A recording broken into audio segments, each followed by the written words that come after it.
Letkol Teddy itu nggak suka kalau kemudian Prabowo itu disuguhi oleh berita-berita yang negatif lah gitu. Sri Raja Juli bisa aja kemudian berubah ya. Politik itu kan tidak selalu lurus-lurus aja. Bagaimana mungkin ya seorang menteri kehutanan bermain gaple satu meja ya dengan orang yang kemudian tadi mencaplok tanah-tanah yang jadi milik negara. Ara Sirait itu ada dengan aguan, dia perlihatkan. Apakah ini termasuk penyelewengan kekuasaan atau bukan, Bang? Ara sendiri sebetulnya juga punya hubungan yang sangat spesial dengan aguan. Jadi kalau saya katakan si ini tolol, si ini pinter dan sebagainya itu bukan pribadi ya, tapi lebih kepada karena dia itu menduduki jabatan tertentu di Republik ini. Dan karena itu ya, seorang yang memiliki jabatan tertentu ya, itu juga harus hati-hati dalam melangkah ataupun dalam bergaul. Evaluasi menyeluruh terhadap klaster terdekat dari Pak Prabowo. Prabowo itu menerima siapa saja yang menjadi menteri kan, itu bukan pilihan dia 100%. Benar nggak? Ya. Titipan dari partai-partai, titipan dari relawan, atau titipan dari pendahulunya, ya, yang Anda tahu ya, titipan dari Jokowi kepada Prabowo itu kan tidak sedikit ya.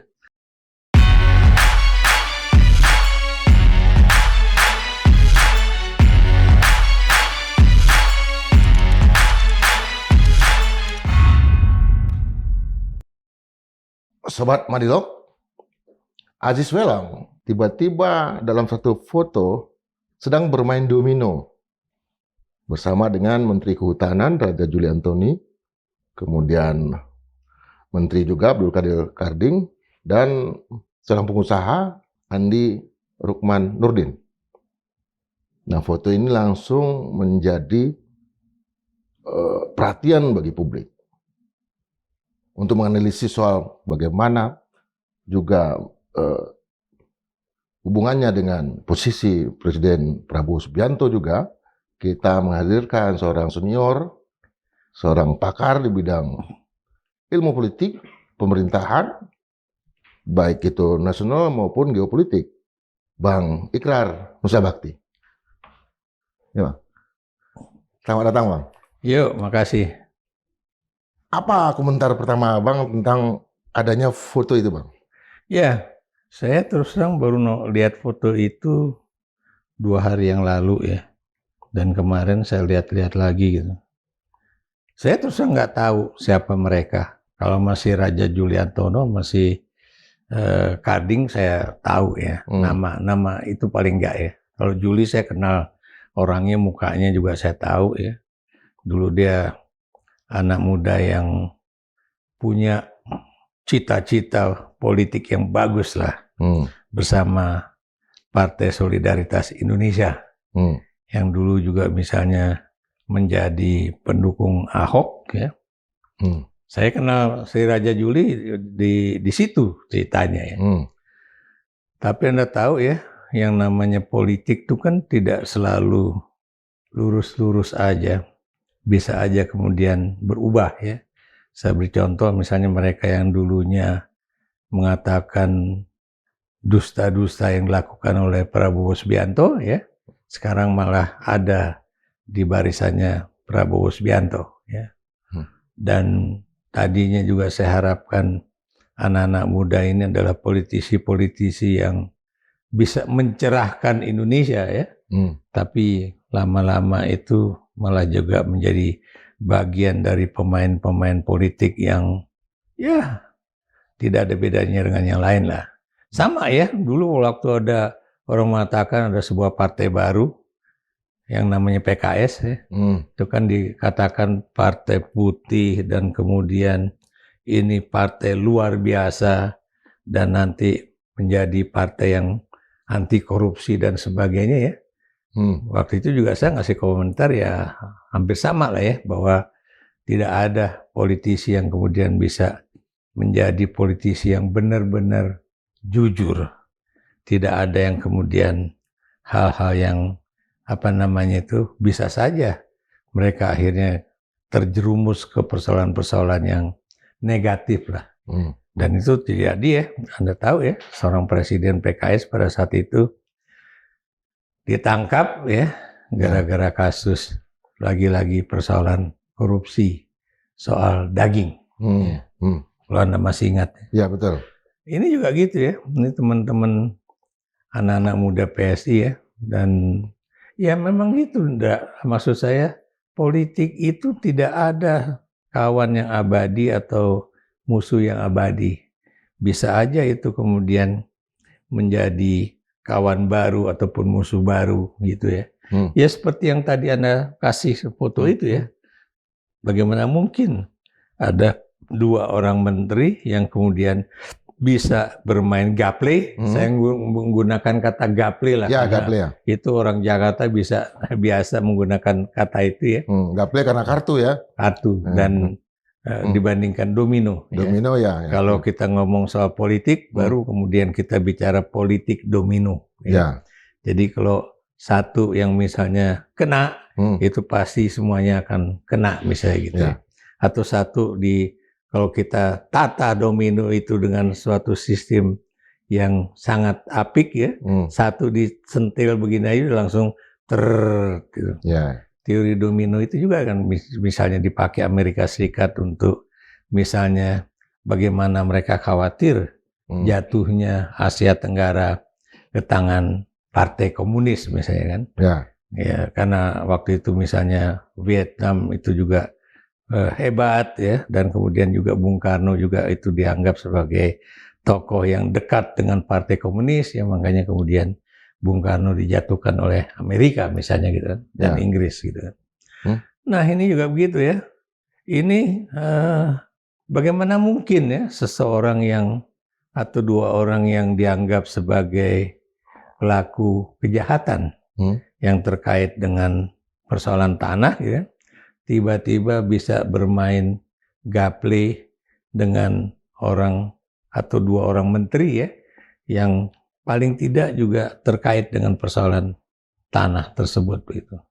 Ya memang mungkin kalau kita lihat secara apa ya, gini loh maksud saya, kalau dilihat per individu harusnya mereka sadar lah bahwa secara individu dan juga secara formal politik ini mereka tuh harusnya berbeda satu dengan lainnya.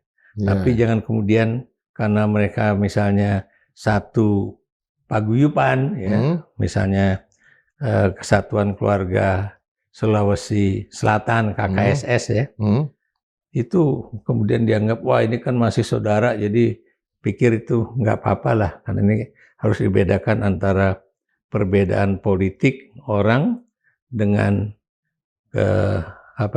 keguyupan mereka sebagai satu dari kumpulan keluarga besar Sulawesi Selatan begitu.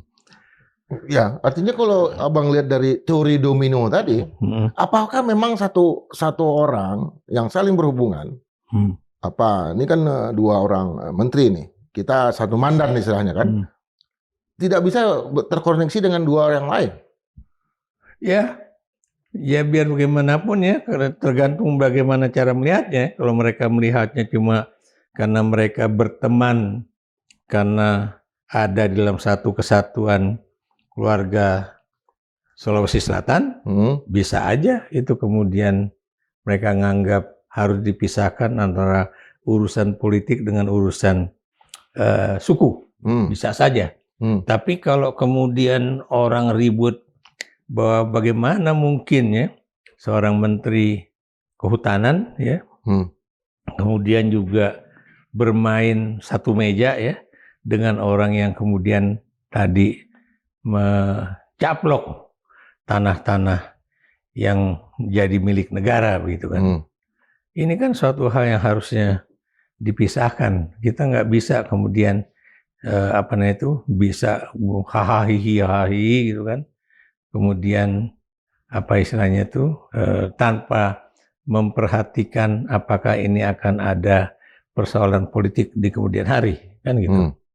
Ya, jadi Ya saya beri contoh misalnya apa yang dikatakan oleh Rocky Gerung misalnya kan. Saya kalau sama Bahlil sebagai pribadi saya bisa ketawa blak-blak bak gitu ya. Bisa ngobrol seenaknya, tapi kalau udah masalah posisi dia sebagai menteri dan dia kemudian lulus dari UI dengan doktornya yang dipertanyakan, ya tentunya posisi saya beda kan gitu. Jadi kalau saya katakan si ini tolol, si ini pinter dan sebagainya itu bukan pribadi ya, tapi lebih kepada karena dia itu menduduki jabatan tertentu di Republik ini. Dan karena itu ya, seorang yang memiliki jabatan tertentu ya, itu juga harus hati-hati dalam melangkah ataupun dalam bergaul ya. Jangan sampai misalnya mereka itu mengabaikan persoalan itu ya. Saya beri contoh juga misalnya nih dalam kasus ini nih, aduh saya tadi mau ngomong tuh. Ya, bagaimana kemudian orang terlibat dalam suatu peristiwa ya. Ini kan juga nggak bisa dipisahkan dari posisi jabatan dia gitu kan. Ya, saya beri contoh misalnya seperti yang terjadi di Indonesia ini berapa hari yang lalu ya. Ya. Misalnya masa kemudian ada seorang menteri yang menangani masalah kesehatan kemudian dengan tenangnya mengatakan bahwa anak perempuan yang berusia 4 tahun itu bukan meninggal karena banyak cacing di dalam perut bahkan dalam tubuhnya ya, tapi dia adalah karena dia terkena suatu penyakit lah gitu. Virus gitu kan. Kan aneh buat saya. Masa seorang menteri kesehatan bisa mengatakan seperti itu? Menganalisis sesuatu yang mestinya hanya dia ada di bedah operasi. Iya. Di meja operasi ya. Dan itu kan sudah dibuktikan sama orang yang membantu anak itu ya. Bahwa di dalam tubuhnya itu ternyata ada paling tidak 1 kilogram cacing yang udah menggerogoti tubuhnya ya.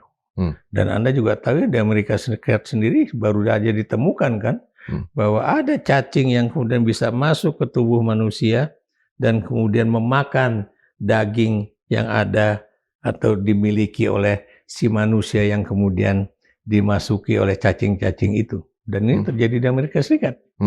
Jadi bukan mustahil juga anak itu juga kemasukan cacing seperti itu. Ya. Sekalipun diasosiasikan dengan ODGJ dan segala macam ya. Tapi yang ingin saya lihat adalah apakah ini juga memperlihatkan potret bahwa para menteri atau elit politik dalam bahasa Abang itu sama sekali tidak menjaga wilayah mereka bahwa ini privat, ini publik.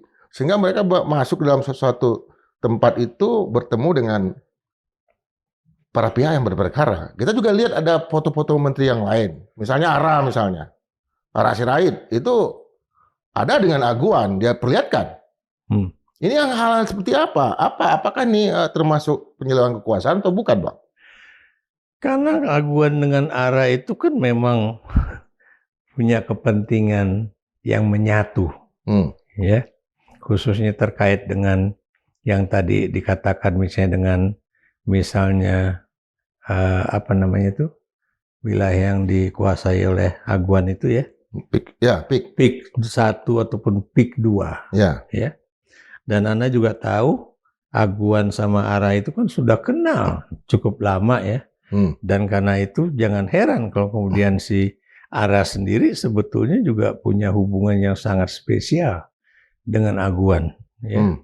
Makanya kalau kemudian dia dijadikan menteri yang terkait dengan perumahan, ya nggak ada yang kemudian meragukan ada pertemanan dan juga ada hubungan politik dan juga ada hubungan kepentingan di antara keduanya gitu.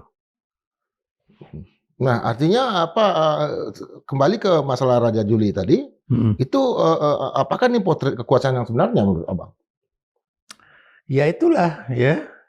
Jadi jangan-jangan yang kita khawatirkan itu adalah bahwa ada di satu sisi memang antara penguasa dengan para pelaku kejahatan ya, itu memang dipisahkan. Ada batas-batas tertentu ya. Tapi di sisi yang lain mereka kadang-kadang juga tidak peduli karena saya juga nggak tahu ya apakah kemudian ada permainan seperti itu juga ya atau bagaimana gitu kan. Ya kalau Anda perhatikan ya ini juga dialami sama orang yang bernama Nadiem Makarim misalnya kan. Maksud saya kalau saya jadi KPK, kalau dia kemudian ngobrol sama orang Google emang salah. Kalau Anda baca Kompas kemarin ya, itu kan seakan-akan Nadiem itu dimasukkan penjara karena dia sudah melakukan suatu pertemuan dengan orang-orang Google.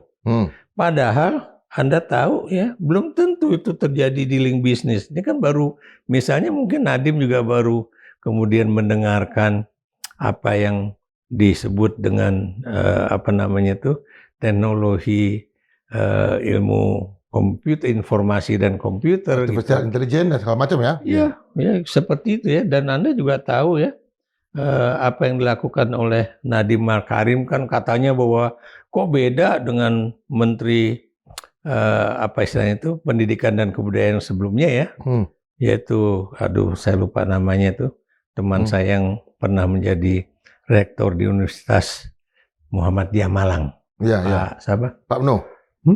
Mno. Nama dia sama saya dari Madiun itu. Iya. Tapi ya karena memang waktu itu Pak itu nggak tertarik karena kan belum ada persoalan yang mendesak untuk masalah pembelajaran jarak jauh. Oh iya. Iya nggak? Ya. Betul. Tapi kenapa kemudian Nadiem tertarik? Karena memang pada saat itu antara tahun 2019 ya sampai 2022 di seluruh dunia itu terjadi yang disebut dengan COVID-19 ya. Makanya kemudian kita tidak boleh melakukan mobilitas individu ataupun kelompok yang bisa sebebas-bebas ya. Makanya kemudian sistem pembelajaran pada saat itu ya melalui daring. Ya. Dan untuk itu tentunya membutuhkan komputer yang banyak dan kemudian juga sistem jaringan yang banyak dan sebagainya. Kalau kemudian saya bicara itu misalnya dengan orang yang ahli dalam bidang itu, yaitu Google, apakah kemudian itu dianggap sebagai bagian dari perbuatan tercela dari seorang menteri? Oke. Ya, jadi ya seperti ini juga ya, yang terjadi dengan Raja Juli Antoni dan ini ya. Kalau mereka itu udah kenal, udah tahu bahwa ini orang ini adalah pelaku misalnya pencaplokan tanah atau kasus apa gitu yang terkait dengan tanah, lalu kemudian mereka main domino atau gaple itu satu meja begini, bahkan sangat dekat ya. Lalu mereka kemudian mengatakan, saya nggak kenal siapa dia. Pertanyaan saya, masa iya? Abang pernah bermain gaple? Saya kan sejak kecil bermain domino. Yang ketika permainan domino yang dilakukan, sebetulnya bukan bagaimana kita menang, tapi obrolannya. Betul.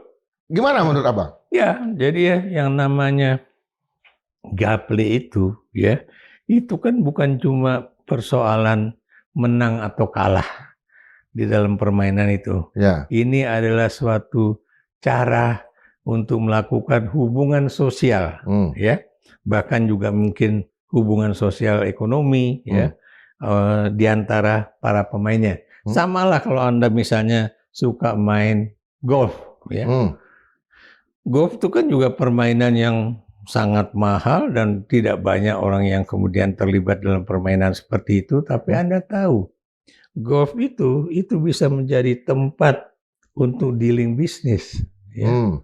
Karena orang itu kan akan intens selama berapa jam satu hari itu sambil jalan ya, mencari ada di mana. kedinya. Iya, itu kan juga bagian dan dari ngobrol ya. ngobrol itu. Jadi Nggak mungkin di dalam satu pertemuan yang beberapa jam itu, dalam satu permainan domino, itu tidak mungkin terjadi komunikasi bahwa Anda akan saling kenal dengan dua yang lain. ya nggak mungkin. Gimana kemudian dia bisa mengatakan dia nggak kenal ya? Apalagi kalau kemudian dia adalah seorang pejabat yang menangani hal-hal seperti itu. Ya. Maksud saya yang terkait dengan bidang pertanahan, misalnya begitu. Dengan kehutanan. Kehutanan, ya itu ketua kehutanan itu kan ya pokoknya terkait dengan tanah lah. Gitu. Apa yang mestinya dilakukan oleh Presiden terhadap hal yang seperti ini? Terkait juga dengan apa yang Abang sudah sampaikan di dalam YouTube Abang sendiri tentang evaluasi menyeluruh terhadap klaster terdekat dari Pak Prabowo. Ya itu, yang harusnya kan yang namanya analisis itu harus dilakukan oleh Pak Prabowo. Jangan kemudian, jadi gini loh, Anda tahu ya Prabowo itu kemudian dulu ya menerima siapa saja yang menjadi menteri kan, itu bukan pilihan dia 100%. Benar nggak? Ya. Titipan dari partai-partai, titipan dari relawan, atau titipan dari pendahulunya ya, yang Anda tahu ya. Titipan dari Jokowi kepada Prabowo itu kan tidak sedikit ya. Ada yang mengatakan berapa? 17 atau ada yang mengatakan lebih dari itu. Ya, dan sampai sekarang yang namanya Prabowo juga sepertinya bukan orang yang memiliki keberanian untuk mengambil suatu kebijakan yang agak berbeda dengan Joko Widodo misalnya.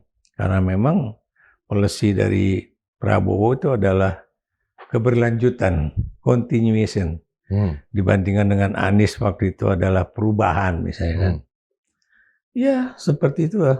Jadi dan kalau kemudian sekarang beliau itu baru tahu bahwa banyak menteri-menterinya yang sebetulnya bekerja secara tidak profesional, termasuk juga wakil menteri tenaga kerja ya, yang adalah benar-benar orang yang sangat dia percaya, tiba-tiba sekarang menjadi orang yang masuk penjara pertama dari anggota kabinet dia. Ya ini kan harusnya udah dicari gitu kan, apa nih yang harus dibenahi gitu kan. Janganlah kemudian dia itu merasa bahwa saya nggak mau tahu lah ada cerita-cerita yang jelek-jelek seperti itu. Saya ini yang penting bagaimana supaya pemerintahan ini berhasil ya. Seperti di harian Kompas hari ini kan, beliau mengatakan bahwa Indonesia akan cepat kemudian bangkit gitu kan. Pertanyaan saya, bagaimana cepat bangkit kalau kemudian persoalan-persoalan di dalam kabinet seperti ini terus muncul. Kalau kemudian orang juga tidak percaya dengan anggota kabinet ya, apakah mereka benar-benar orang-orang profesional atau kemudian hanya orang-orang yang terdiri atas ada aktivis, ada kemudian macam-macam orang di situ ya, yang dulu disuguhi ke Prabowo ya, dan kemudian dia hanya menerima ininya aja tanpa dia kemudian bisa melakukan sesuatu yang perubahan. Ya. Jokowi aja, Anda tahu kan, dia baru menjadi presiden 1,5 tahun ya. Ada orang yang kemudian udah di-reshuffle ya. Banyak, termasuk misalnya orang-orang yang dulu banyak membantu dia supaya bisa menang dalam pemilu presiden 2014 kan. Ya. Dan Jokowi tidak ada kemudian mikir-mikir bahwa ini orang ini udah saya punya hutang budi sama dia karena dialah yang menjadikan saya sebagai presiden. Karena misalnya dari hasil survei dia atau dari hasil yang disebut misalnya bukan survei aja tapi juga penerimaan publik ya terhadap dia, atau kemudian juga apakah dia kemudian masih memiliki suatu citra yang baik dan sebagainya. Padahal Anda juga tahu ya, sekarang yang namanya survei-survei itu bisa saja kemudian membuat survei yang adalah pesanan gitu kan, supaya yang disebut dengan apa namanya itu nama baik atau kemudian macam-macam lah ya, bahwa dia diterima oleh masyarakat sekian persen, masyarakat itu membuat penilaian baik ya. Anda lihat ya, Jokowi kan begitu, misalnya dibandingkan dia dengan SBY pada tahun pertama atau pada bulan kedua atau bulan kepercayaan publik segala macam. Ya itu. Ya. Termasuk popularitas para menterinya juga, kan juga disorot waktu itu. Iya, betul. Oleh banyak lembaga survei. Betul. Dan ada nama Anies Baswedan, Ferry Musdan Baldan, Yudi Krisnandi, banyak sekali. Ada belah dan itu diritol. Ya. Apa yang Bang mau katakan bahwa sementara yang waktu itu menteri-menteri yang diganti banyak menteri-menteri populer dan kredibel. Tetapi sekarang kondisinya adalah beda dengan itu kalau saya lihat ya. Menteri-menteri banyak yang tidak kredibel, tapi populer. Ya. Apa yang Abang mau katakan? Ya, ada menteri yang populer tapi tidak kredibel. Ada juga menteri yang kredibel tapi tidak populer. Kan begitu. Ya, saya beri contoh lah ya. Ketika misalnya Noel itu ditangkap dan kemudian dimasukkan penjara oleh KPK ya. Anda tahu menterinya itu kan orang yang profesional dalam tanda kutip ya, akademis lah.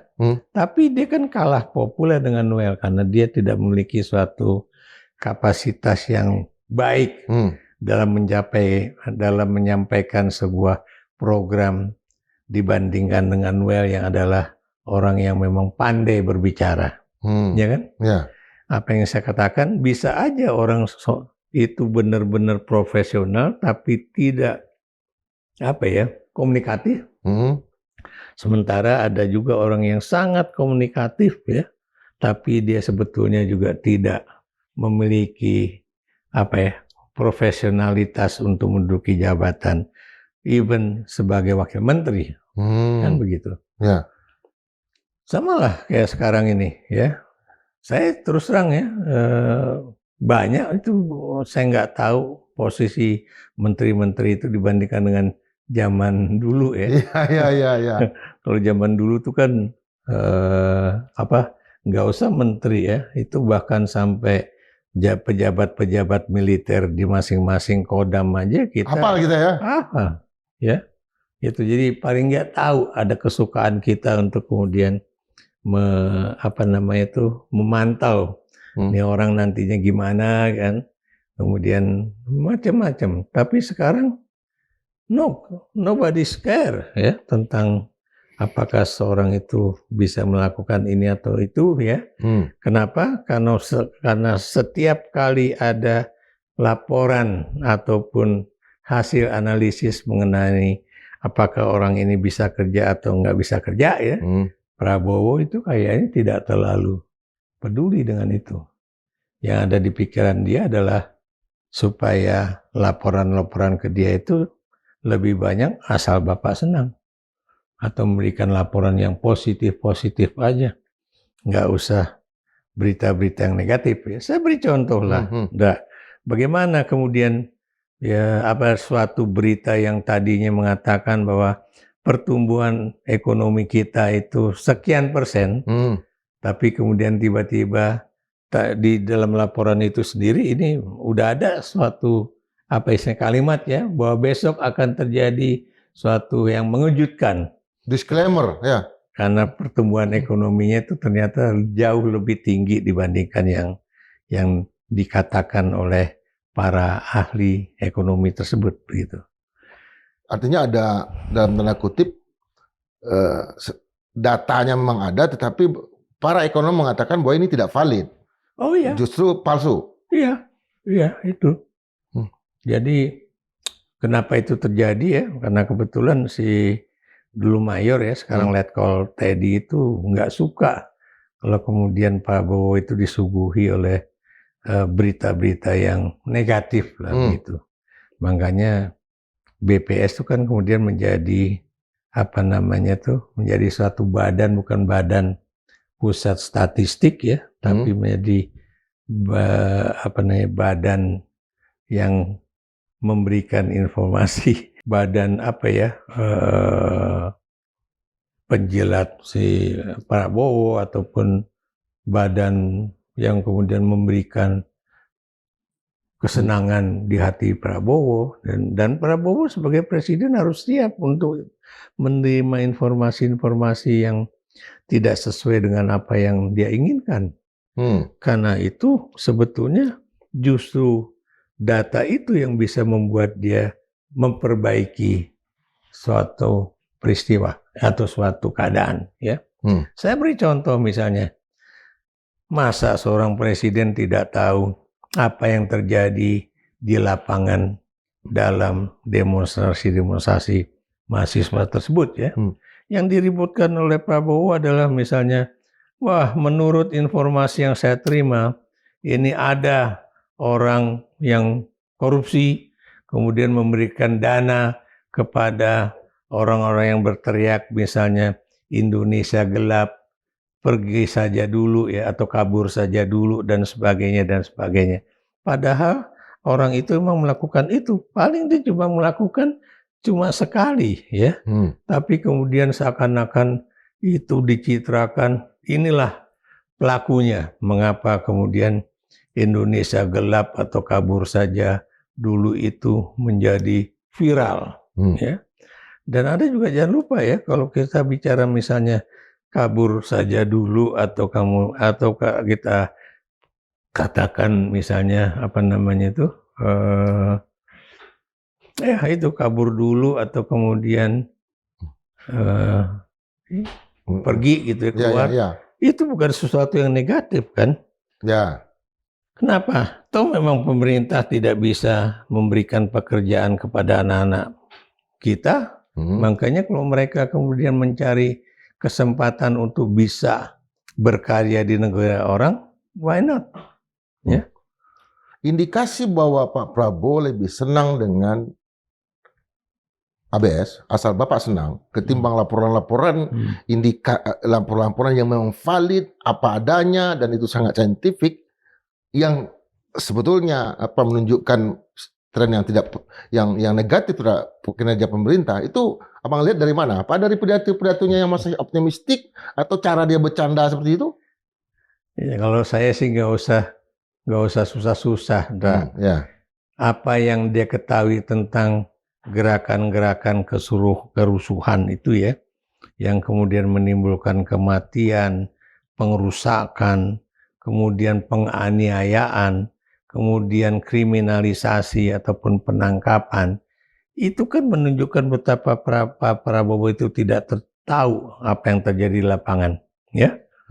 Makanya kemudian mungkin dia kaget, wih, rupanya kok tentara dituduh melakukan sesuatu seperti yang diberitakan oleh misalnya bocor alus Tempo. Ya.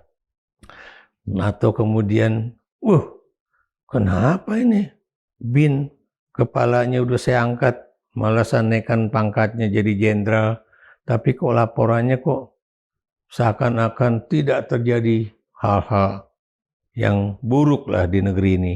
Padahal kemudian kita tahu yang meninggal kemarin aja itu kan paling tidak udah ada sekitar 10 orang. Udah 10 orang. Ya. Dan Anda tahu ya, ini bukan persoalan nyawa, ya. Tapi juga dia adalah persoalan mengenai bagaimana yang namanya kepercayaan publik kepada pemerintah, ya. Dan juga kepada DPR itu benar-benar hilang, ya. Sekarang Anda lihat aja nih ya, Dasko ya, ini wakil ketua DPR mengatakan bahwa ya kami sedang nanti akan ada suatu pembicaraan antara Dewan Kehormatan. Ya. Dewan ya, Kehormatan. Badan Kehormatan. Badan Kehormatan. Badan Kehormatan Dewan dengan misalnya perwakilan dari partai-partai politik. Ya. Apa yang ingin saya katakan di sini, kalau Ketua Banggar kan udah langsung terus terang. Ya. Itu walaupun mereka itu dalam kategori dinonaktifkan, gajinya masih jalan kok. Atau kemudian seperti Saroni kan, walaupun dia dinonaktifkan, dia cuma dipindah kok dari yang tadinya komisi berapa tuh? Komisi 3 ke komisi 1 gitu kan. Kan gitu. Dan sampai sekarang kalau Anda tahu apa arti dari sebuah kata yang disebut dengan nonaktif? Karena itu tidak ada di dalam undang-undang. Saya waktu itu udah tahu tuh ya, nonaktif nih jangan-jangan cuma dinonaktifkan karena masih banyaknya orang-orang di Indonesia itu yang menilai bagaimana pernyataan-pernyataan mereka yang tidak punya hati ya terhadap rakyat ya. Makanya kemudian udah lo jangan pada ngomong dulu deh, nonaktif dulu deh kan gitu.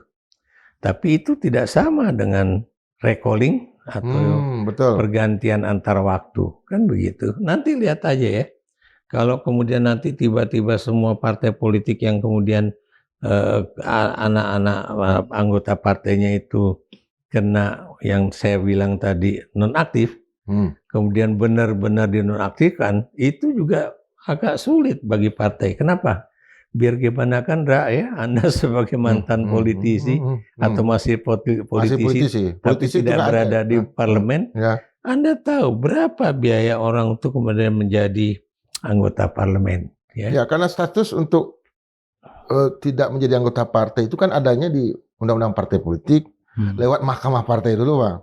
Nah, kalau lewat mahkamah partai misalnya terjadi ditolak, langsung kasasi dan pengadilan negeri. Setelah mahkamah partai, pengadilan negeri, lalu ada kasasi, itu waktunya berbulan-bulan. Nah, selama itu, apakah memang itu bisa dihentikan haknya, sementara secara hukum juga belum jelas ya Bang ya? Ya, kayak gitu ya. Ya sekarang lah ya, yang dikatakan bahwa semua tunjangan-tunjangan DPR yang aduhai tingginya itu, ini akan dihilangkan. Ya. Tapi apa yang kemudian keluar di dalam berita-berita ya, ternyata misalnya tunjangan rumah 50 juta per bulan ya, dan kemudian tunjangan beras 12 juta per bulan, tunjangan bensin misalnya 7 juta per bulan, ini akan dihilangkan. Tapi Anda lihat apa yang terjadi, yang tadinya misalnya tunjangan-tunjangan itu dihitung hanya 70 juta rupiah per bulan. Kemudian Kompas bilang itu sebulan itu anggota DPR dapatnya itu at least 230 juta rupiah per bulan. Tiba-tiba sekarang setelah ini akan dipotong, berapa pendapatan per bulan mereka? Sekitar 600-an. Apa artinya ini? Orang akan bingung lah. Kenapa kemudian kok angkanya jadi naik? Jadi apa yang ingin saya katakan di sini, berarti apa yang dikatakan oleh Pak Mahfud MD itu justru yang mendekati kebenaran. Bahwa pendapatan per bulan anggota DPR itu mendekati angka 1 miliar rupiah atau lebih dari 1 miliar rupiah. Ya. Itu. Kalau kita ke DPR kan larinya memang nggak banyak Bang. Ada partai politik, ada fraksi, ada undang-undang, ada mahkamah partai, ada pengadilan negeri. Tapi untuk kasus seorang menteri seperti yang menimpa Raja Juli dan kemudian Karding seperti ini, apa tindakan yang paling pas yang harus dilakukan oleh Presiden? Iya, kalau sebagai langkah awal mungkin ya cuma ingatkan aja ya. Don't do that ya, jangan lakukan itu ya. Jangan lakukan itu lagi. Kenapa? Karena biar bagaimanapun yang namanya kabinet sejak kasus Noel ya, itu benar-benar sedang disorot oleh masyarakat. Kemudian kalau Anda lihat ya, politisi sejak kasus misalnya kenaikan tunjangan yang begitu besar ya kepada mereka, dan kemudian juga sejak banyaknya kritikan-kritikan orang terhadap mereka ya, itu kalau kemudian mereka juga masih terus melakukan hal-hal yang tidak terpuji, itu berarti yang namanya kepercayaan masyarakat terhadap politisi. Kalau saya katakan politisi ini bukan cuma orang di pemerintahan, tapi juga di DPR ataupun di DPRD. Ini benar-benar langsung kepercayaan masyarakat itu turun ke titik nadir. Dan kita tahu ya, Harian Kompas ya, 2 hari yang lalu juga atau kemarin itu juga masih bicara mengenai bagaimana seorang anggota DPRD, ini hasil dari sebuah survei yang dilakukan oleh Populi Center ya. Itu kemudian Populi Center itu mengatakan bahwa ternyata tunjangan rumah bagi seorang anggota DPRD dari Kabupaten Banten itu nilainya 55 juta rupiah per bulan. Provinsi Banten ya? Dan kemudian orang kemudian bertanya, loh kok lebih gede daripada DPR pusat yang cuma 50 juta rupiah per bulan? Ini yang kemudian orang bertanya-tanya ya, ini apalagi nih? Jadi ya itulah yang terjadi ya. Maksud saya tidak sedikit bahwa yang terjadi di tingkat pusat itu juga terjadi di tingkat daerah ya. Pertanyaan orang juga akan kemudian sama ya. Kenapa kemudian daerah Banten itu kemudian kok tunjangan buat perumahannya lebih tinggi dibandingkan dengan anggota DPR pusat? Ya gitu dah. Sekalipun itu kan disesuaikan juga dengan PAD ya. Apalagi Jakarta jauh lebih gede lagi ya Bang ya. Artinya jauh lebih besar kan, di atas 70-an juta. Nah artinya apa, untuk melakukan hukuman itu kan ada tindakan yang dilakukan oleh DPR minimal. Tapi untuk para menteri, lagi-lagi itu pertanyaannya, orang kan langsung mengatakan bahwa ada hak ya kalau menteri kan bisa langsung diberikan satu tindakan etik lah oleh presiden. Apa nggak ada itu Bang? Masalahnya Pak Prabowo itu yang saya bingung, itu dia sendiri memperhatikan nggak persoalan-persoalan tersebut. Apakah kemudian beliau sekarang sedang asik dengan journey dia ke berbagai negara? Ya, saya terus terang ya, saya termasuk orang yang sangat kecewa ketika beliau akhirnya benar-benar terbang ke Tiongkok untuk menghadiri parade militer di negeri Cina tersebut. Kenapa saya kecewa berat? Karena 2 hari sebelumnya dia mengatakan karena situasi Indonesia sedang genting dan saya memilih untuk tidak pergi ke Cina untuk melakukan pertemuan yang disebut dengan apa, CSO itu ya. Ternyata 2 hari kemudian dia berangkat malam-malam.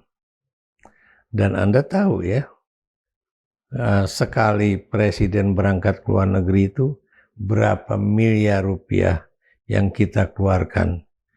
Memang mungkin kalau buat presiden memang ada anggarannya, tapi bukan itu yang ingin saya persoalkan. Yang ingin saya persoalkan itu berarti beliau tidak menepati janjinya kepada rakyat ya, untuk kemudian nunggu di Indonesia supaya situasi yang lebih buruk tidak terjadi. 1, kedua, Indonesia juga sedang kekurangan uang yang begitu banyak ya, akibat dari dikurasnya anggaran pendapatan dan belanja negara di era Jokowi ya. Yang ini benar-benar amat dahsyat, makanya kita tidak punya uang cukup untuk menjalankan pemerintahan, ya nggak? Makanya kemudian waktu itu kan cut, tapi begitu yang namanya kementerian di cut, begitu pula kemudian yang namanya DPR tiba-tiba meroket. Itu yang kemudian rakyat juga kesel, ya. Dan saya yakin ya bahwa rakyat juga masih terus akan memantau nih soal yang 15 plus 8 itu ya. 17 plus 8. Dulu ketika Pak SBY menjadi presiden selama 10 tahun, Abang dan saya itu termasuk orang yang misalnya sangat kritis ya, mengatakan SBY, Susilo Bambang Yudhoyono, menunggu Susilo SBY menjadi presiden dan segala macam. Sekarang kita melihat dengan tadi aja janji bahwa 2 hari sebelumnya dia mengatakan tidak akan ke Cina, tetapi malam-malam berangkat ke Cina tanpa ada keterangan pers, tanpa ada pelepasan di Halim yang biasanya muncul. Ini memperlihatkan seorang presiden yang kondisi pengambilan keputusannya sangat bimbang tuh lebih nyata dari Pak SBY. Oh iya. Jadi bukan masalah bimbang ya. Jadi orang lebih mengatakan bahwa omon-omon aja rupanya. Ngomong supaya rakyat itu tenang, tapi rupanya dia pergi juga ke Cina ya. Makanya kemudian kan banyak orang bertanya ya, apakah kemudian dia dianggap oleh Xi Jinping itu sebagai seorang teman gitu ya, atau kemudian nggak tahu gitu. Kenapa? Karena yang mengherankan saya juga ya, bahwa dia pergi ke Cina itu, Anda tahu negara mana saja yang hadir dalam perayaan melihat kekuatan bersenjata Republik Rakyat Cina. Putin dari Rusia, ya. Kemudian Kim Jong Un dari Korea Utara, dan kemudian Prabowo Subianto dari Indonesia. Saya nggak tahu waktu itu dari India pulang katanya. Nggak jadi, atau dia? Ada yang mengatakan pulang, karena nggak mungkin Narendra itu di belakang kan? Oh iya. Nah, apa yang ingin saya katakan di sini, ya terlepas dari kita itu menjalankan politik luar negeri bebas dan aktif, tapi di mata Barat, ya ini adalah kumpulan orang-orang yang kebetulan negaranya itu menerapkan sistem politik komunisme, ya nggak? Ya terlepas Putin itu Rusia katanya udah melakukan reformasi, tapi masih adalah one party, ganti-ganti. One party system. Jadi perdana menteri, jadi presiden, perdana menteri, presiden lagi. Orang kuat. Ya. Kim Jong Un, ya. Ini juga orang kuat ya. Dan keturunan kan, lebih kelihatan seperti dinasti ya. Ini juga ya, ini juga Korea Utara ini menarik. Sebetulnya kalau kita lihat dari sistem politiknya, harusnya dia juga seperti Cina lah, atau Rusia ya, di mana kemudian pemimpinnya itu dipilih oleh partai. Betul, ya. Tapi kalau ini enggak kan, benar-benar dinasti ya. Dari Kim Il Sung, kemudian Kim Jong Il, dan kemudian Kim Jong Un, ya. Jadi ini udah 3 generasi. Dan Anda juga bisa lihat ya, bagaimana tangan besinya Kim Jong Un ya di dalam menerapkan suatu sistem pemerintahan di negerinya, gitu kan. Apa istilahnya, pokoknya kalau ada tentara yang tidak tunduk, langsung kemudian dihilangkan nyawanya. Bahkan pamannya sendiri. Iya, dan penghilangan nyawa itu caranya macam-macam ya. Ada yang pakai roket ya, ya pokoknya hal-hal yang mengerikan lah. Iya, maksud saya juga yang lain ya. Kalau memang kita ingin berbaik-baik dengan Amerika Serikat, ya, mengapa pula kemudian kita menunjukkan kepada Amerika Serikat bahwa kita ini adalah bukan negara yang bisa dipercaya, ya. Karena persoalan ini kemudian persoalan yang benar-benar pelik ya. Gitu. Ya, seperti juga kasus inilah ya. Menteri Luar Negeri kita ya, yang kemudian sekarang menduduki posisi sebagai Sugiono, dia kan Sekjen Gerindra. Ya. Anda tahu yang namanya Sekjen itu sibuknya seperti apa, ya? yang namanya Menteri Luar Negeri itu sibuknya seperti apa. Saya udah pernah jelaskan pada Anda ya. Ya. Karena abang pernah duta besar ya. Iya, saya misalnya dia juga harus baca itu yang namanya Bravax ya. Bravax itu artinya berita-berita yang dikirimkan dari berbagai negara ya, yang memang nggak banyak-banyak, pendek-pendek. Tapi kan dia sebagai Menteri Luar Negeri harus tahu kira-kira kiriman dari teman-teman dubes yang ada di berbagai negara itu intinya ada apa saja, ya. Dan biar gimana pun Anda juga harus tetap membacanya, ya. Walaupun itu misalnya tidak seluruh Bravax itu dibaca, tapi paling tidak dia harus tahu kira-kira berita dari seluruh dunia itu mencerminkan seperti apa, ya. Ya itu, jadi ya begitulah ya. Sementara sebagai sekjen partai juga harus melihat yang lain ya. Lah ya, ada kemudian sekjen partai yang kemudian bisa berleha-leha, nggak ada.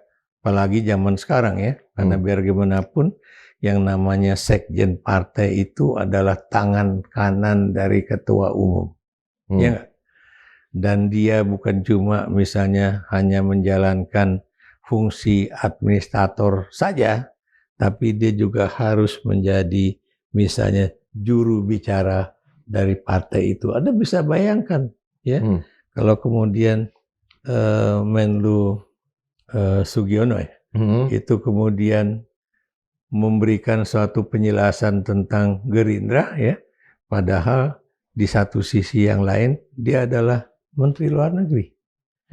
Harusnya diganti, cari kira-kira siapa yang paling pas untuk menduduki jabatan sebagai sekjen Partai Gerindra tersebut ya. Karena dua jabatan itu ya nggak bisa itu dipegang oleh satu orang ya. Anda lihat aja ya, siapa sih dalam kasus Indonesia Menteri Luar Negeri yang pernah menduduki jabatan sebagai Sekretaris Jenderal di partai? Nggak ada. Bahkan menjadi orang partai pun di masa Orde Baru pun tidak kelihatan bahwa Menteri Luar Negeri kita kan misalnya Ali Alatas kan nggak dianggap sebagai orang Golkar. Artinya dia harus lebih independen dibanding dengan anggota kabinet yang lain. Itu yang Abang mau katakan. Iya. Pak Ali itu ya, Anda tahu ya, itu karirnya itu kan benar-benar dari bawah. Dia pernah menjadi misalnya sekretaris dari Pak Adam Malik. Ya nggak? Sebagai orang yang kemudian memikirkan kira-kira Pak Adam ini harus ngomong apa, kebijakan apa yang akan dikeluarkan oleh Pak Adam ya, dan kemudian menjadi dia orang di Kementerian Luar Negeri. Dan saat dia menjadi pimpinan di Kementerian Luar Negeri, tidak mungkin dia kemudian resmi menduduki jabatan penting di dalam partai, ya. Atau waktu itu ya, Bu Retno Marsudi ya, ketika misalnya beliau menjadi Menteri Luar Negeri, apakah kemudian ada yang bilang bahwa dia kan orang PDIP ya, mana mungkin. Namanya orang di Kementerian Luar Negeri itu tidak ada yang kemudian bisa menunjukkan bahwa dia mewakili partai A atau partai B. Kenapa? Karena biar bagaimanapun ya, dalam diplomasi itu tidak boleh orang kemudian menonjolkan dia berasal dari partai mana. Ya. Saya beri contoh misalnya Pak Bas aja lah ya. Pak Bas yang akhirnya sekarang tidak lagi menjadi ketua dari pembangunan IKN. Ya. Beliau memang bilang ya karena saya orang keagama makanya saya harus kemudian setuju dengan pernyataan dari rektor UGM dan sebagainya ya. Tapi saya tahu dari hatinya Pak Bas sendiri, mungkin dia juga berpikir ya, apalagi Anda tahu misalnya yang namanya 3 orang ya, Roy Suryo, kemudian Rismond dan Dr. Tipa yang terus-menerus mengutarakan misalnya kebenaran-kebenaran yang menurut saya memang itulah kebenaran. Anda tahu yang sekarang banyak muncul kan, bagaimana Dr. Tifa itu mengatakan bahwa buku kenang-kenangan alumni UGM 1988 itu adalah palsu, misalnya kan. Ya, kenapa dia bisa mengatakan begitu? Ya sekarang gini aja ya, kapan Fakultas Kehutanan UGM itu didirikan, kan? Kemudian lihat fotonya Jokowi ya, itu kan dulu jadi perdebatan itu ya. Saya juga mikir 88 lebih cepat itu ya. Kalau memang itu Jokowi lulus 85, 88 berarti ya pas lah ya 3 tahun kemudian, dan banyak sekali orang yang mengatakan seperti itu. Tapi kemudian lihat ini, Jokowi ini dari mana? SMA-nya kan harusnya dari SMA yang disebut-sebut itu ya, SMPP Pak. Ya. Tapi tiba-tiba kok SMA 6 bukan Solo loh, Yogyakarta. Jadi ini Jokowi yang mana ini kan? Ya hal-hal itu semakin terungkap, termasuk juga ijazah ya, yang banyaklah yang kemudian dikit demi sedikit itu mulai dibongkar. Jadi kehadiran seorang menteri luar negeri yang independen, yang kredibel dan bahkan saintis ya, berorientasi ilmuwan kan sudah sejak dulu ya Pak? Oh iya ya. Kalau Anda perhatikan, iya Anda lihatlah ya, yang namanya saya beri contoh ya, Menlu Subandrio. Ya, dia juga dulu adalah seorang intelijen. Ya, itu dia dari BPI ya, Badan pokoknya Pusat Intelijen, Pusat Intelijen. Ya, dari Subandrio Anda tahu nih orang pinter, misalnya kemudian masuk ke Adam Malik. Ya. Adam Malik memang tidak punya kesarjanaan, ya, tapi si kancil ini berpengalaman bukan saja dalam bidang media, ya, dia salah seorang pendiri Antara, ya, tapi dia adalah seorang yang autodidak. Ya.